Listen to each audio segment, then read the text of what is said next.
안녕하세요, 박정호입니다.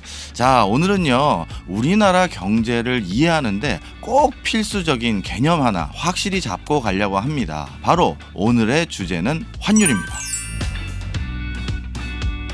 환율하면 우리가 그 단어가 무엇인지는 어림짐작해서 많은 분들이 아실 겁니다. 그럼에도 불구하고 우리가 신문이나 뉴스 지면상에서 도대체 환율이란 단어가 나오면서 다양한 경제 현상들을 설명해주고 있는데 이거를 명확하게 알고 계신 분들은 사실 많지 않은 것 같습니다. 자, 그래서요, 오늘은 환율의 A부터 Z까지를 설명드리고 이 환율이 변화함에 따라서 우리나라 역사가, 경제사가 어떻게 바뀌었는지도 한번 개괄적으로 짚어보고자 합니다. 사실 환율은요, 복잡하게 생각할 게 하나도 없습니다. 환율은 간단히 말씀드리면 외국 돈의 가격입니다. 우리는 해외 여행을 가거나 외국 수입품을 사오려고 하면 당연히 그 나라 화폐가 필요합니다. 그래서 우리는 해외 여행을 가기 전에 우리나라 통화를 해당 국가의 화폐로 바꿔갑니다. 이것을 조금 고급스럽게 표현하자면 결국 외국 돈의 가격이라는 건 우리나라 통화와 외국 통화를 어떠한 비율로 교환하는지에 대한 그 교환 비율이기도 합니다. 따라서 환율이라는 건 결국 국가 간의 화폐의 교환 비율이라고 말씀드릴 수 있겠죠. 자, 그런데요, 이 환율이 때로는 오르기도 하고 때로는 하락하기도 합니다. 그러면 언제 우리가 환율이 오른다고 말하는지를 제가 간단히 말씀드려 보겠습니다. 우리가 가끔 시장에서 1달러에 1,100원 하던 환율이 1달러에 1,500원으로 인상됐다, 이런 뉴스들을 볼 때가 있습니다. 자, 이럴 때 우리가 환율이 인상됐다고 하는데요, 이것은 우리나라 화폐와 외국 화폐의 교환 비율을 가지고 말한 거라고 할 수 있는데요, 1달러에 1,100원의 비율에서 1달러에 1,500원의 비율로 올랐기 때문에 환율이라는, 즉 화폐의 비율이라는 것이 상승했다라고 말하는 것입니다. 그런데 이거는 또 다른 식으로 표현할 수가 있는데요, 1달러에 1,100원에서 1,500원으로 올랐다는 것은 이렇게 보면 되겠죠. 우리가 1달러라는 외국 지폐를 사기 위해서 과거에는 1,100원만 지불했으면 됐는데 이제는 1달러라는 지폐 하나를 사기 위해서 이제 1,500원으로 예전에 비해서 400원 정도 더 지불해야 되는 상황으로 바뀐 거죠. 이것은 우리나라 통화의 가치가 떨어졌기 때문에 외국 화폐를 사기 위해서 더 많은 대가를 지불해야 되는 상황을 내포하고 있는 것입니다. 따라서 이렇게 환율이 오르는 것을 또 한 가지 표현으로 원화가 평가절하됐다, 이렇게 표현하기도 합니다. 따라서 앞으로 원화가 평가절하됐다라는 표현을 보시면 환율이 상승했구나 라고 이해하시면 됩니다. 그렇다면 환율이 하락한 것은 무엇을 의미하는 걸까요?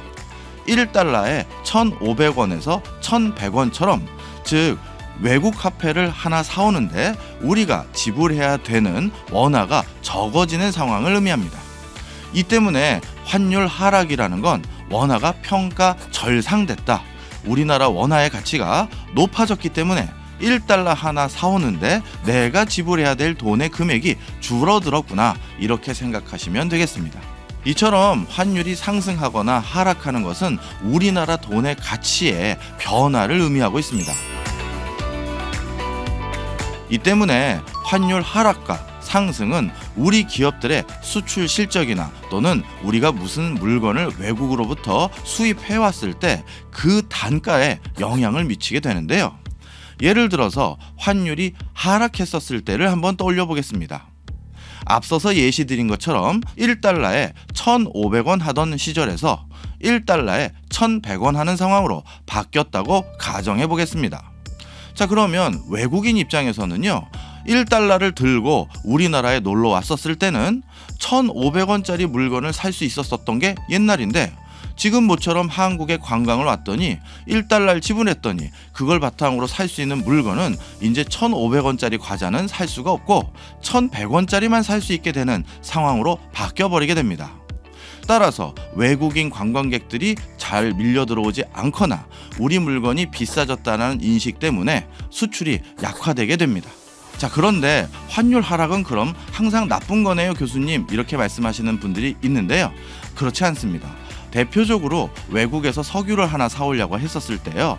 석유를 1달러어치 사오려고 한다면 과거에는 우리나라 돈 1,500원을 지불했어야 했는데 이제는 환율이 하락해서 1달러어치 석유를 사오려면 1,100원만 지불하면 되니 이렇게 환율이 하락한다는 건 수입 단가를 줄여들게 만들어서 우리가 물건을 외국으로부터 사올 때 훨씬 수월하게 사올 수 있게끔 환경을 만들어줍니다.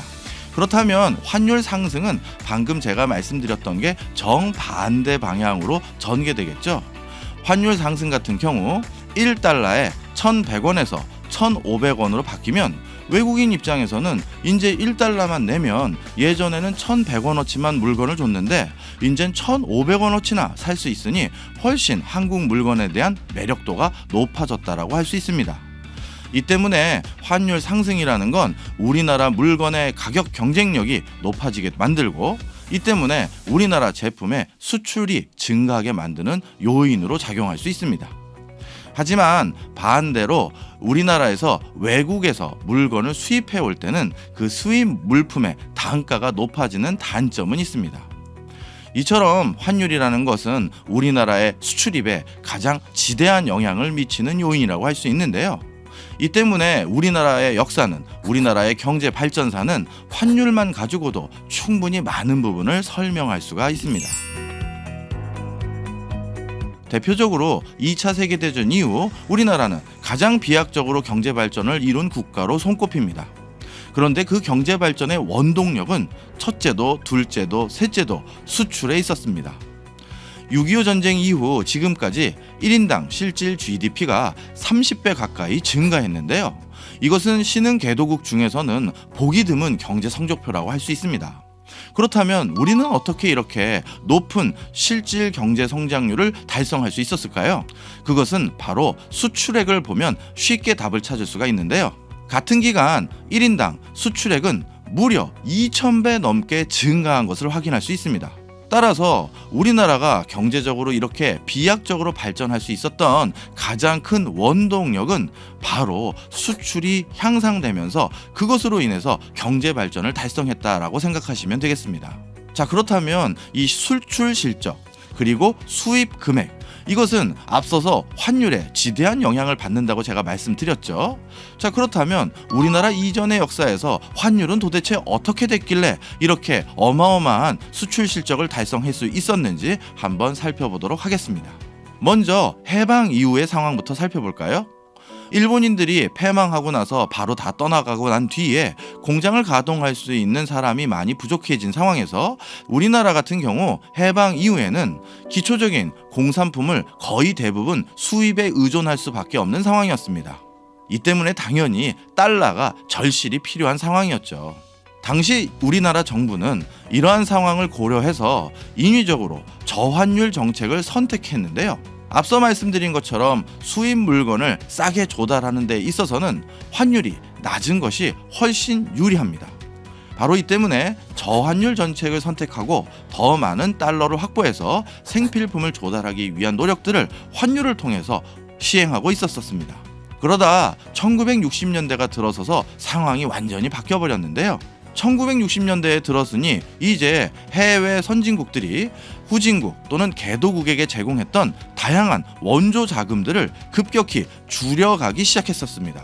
때문에 해외 원조 자금이 줄어드는 순간에 우리가 필요한 석유라든가 해외 원자재들을 우리가 자체적으로 조달하기가 더더욱 어려워졌는데요.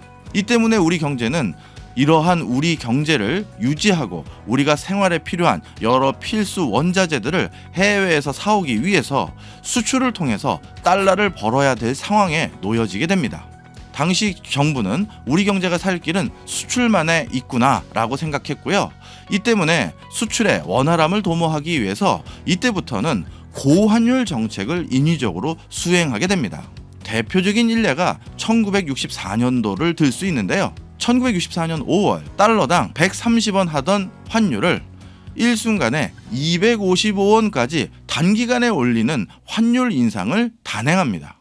아주 쉽게 설명드리면 외국인들이 1964년 5월 이전에는 1달러를 들고 우리나라를 찾아왔을 때는 130원어치밖에 물건을 못 사가지고 갔습니다. 하지만 급격한 환율 인상 덕분에 이제 2배에 가까운 255원어치의 물건을 사갈 수 있게 된 것이죠. 따라서 우리 수출이 좀 더 활로를 모색할 수 있었던 계기가 바로 여기에 있었던 것입니다. 그 이후부터 우리나라는 지속적으로 수출을 더욱더 확장하기 위해서 1960년대, 70년대, 80년대 등 줄곧 고환율 정책을 유지해 왔는데요. 그러다가 우리나라 환율 정책의 큰 변곡점이 됐던 시점은 1998년 외환위기 이후를 들 수 있습니다. 외환위기 이후부터 우리나라는 환율 시장을 완벽하게 자유화, 개방화하도록 추진하게 됐고요. 그 뒤부터는 현재의 환율은 시장 상황에 따라서 자연스럽게 오르고 내리는 이런 상황으로 변모하게 된 것입니다.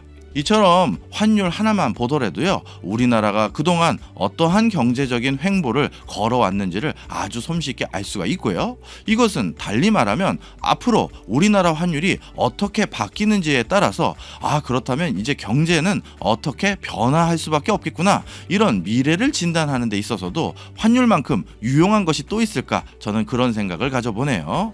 자, 오늘 환율에 대해서 좀 살펴봤습니다. 앞으로 여러분들께서 우리 경제를 한번 진단해 본다라는 어떤 그런 마음을 가졌을 때 제일 먼저 들여다봐야 될 것이 무엇인지 좀 도움이 되셨으면 하는 바람입니다. 저는 다음 시간에 다른 주제 가지고 또 찾아뵙겠습니다. 감사합니다.